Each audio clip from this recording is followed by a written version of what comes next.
במערכה השלישית של אגם הברבורים, הברבור השחור מבצע מה שנראה כסדרת סיבובים אינסופית, מטלטל מעלה ומטה על קצות האצבעות של רגל אחת, וסובב הלוך ושוב 32 פעמים. זהו אחד התרגילים הקשים ביותר בבלט, ובמשך כ-30 השניות האלו, היא כמו סביבון אנושי בתנועה מתמדת. הסיבובים המרהיבים האלו נקראים פואטות, שמשמען מעורבבים בצרפתית, מונח המתאר את היכולת המדהימה של הרקדנית להתערבב, להסתובב מבלי לעצור. אבל בעוד אנו משתאים מהפואטה, האם אנו יכולים להבין את הפיזיקה שמאחוריה? הרקדנית מתחילה את הפואטה בדחיפה עם הרגל לשם ייצור מומנט כוח, אבל החלק הקשה הוא לשמור על הסיבוב. כשהיא מסתובבת, חיכוך בין נעלי האצבע שלה לרצפה, ומעט בין הגוף שלה לאוויר, מפחיתים את הטנה. אז איך היא ממשיכה להסתובב?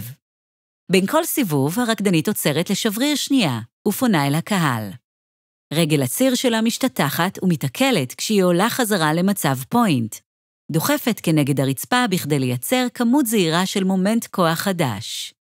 באותו זמן, הזרועות שלה נפתחות כדי לעזור לה לשמור על שיווי משקל.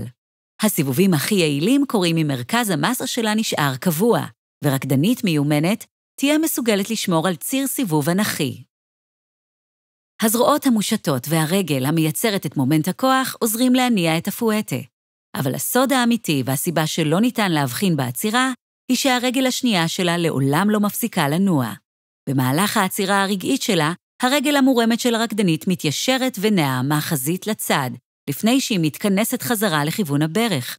על ידי הישארות בתנועה, רגל זו אוגרת חלק מהטנה של הסיבוב.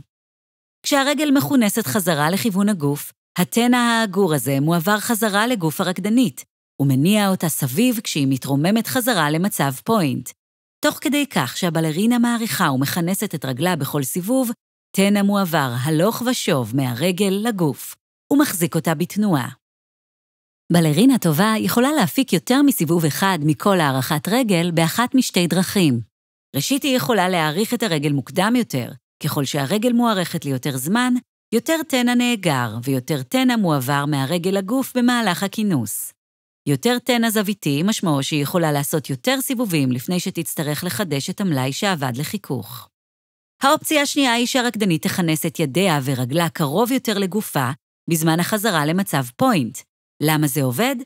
כמו כל סיבוב אחר בבלט, הפואטה נשלטת על ידי טנה זוויתי, ששווה למכפלת המהירות הזוויתית של הרקדנית במומנט ההתמד שלה.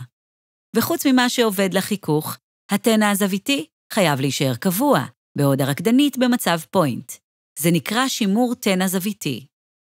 כעת ניתן לחשוב על מומנט ההתמד כהתנגדות של הגוף לתנועה סיבובית. היא גוברת כשריכוז המסה הגבוה מתרחק מציר הסיבוב, ופוחתת כשריכוז המסה הגבוה מתקרב לציר הסיבוב. אז כשהיא מצמידה את זרועיה לגופה, מומנט ההתמד שלה קטן.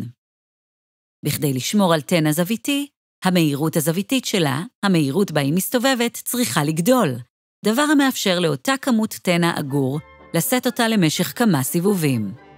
ודאי ראיתם מחליקי קרח עושים את אותו הדבר, מסתובבים מהר יותר ויותר על ידי כינוס הזרועות והרגליים. בבלט של צ'ייקובסקי, הברבור השחור הוא קוסמת, ו32 הפואטות המאפנטות שלה באמת נראות כמחזה כמעט על-טבעי.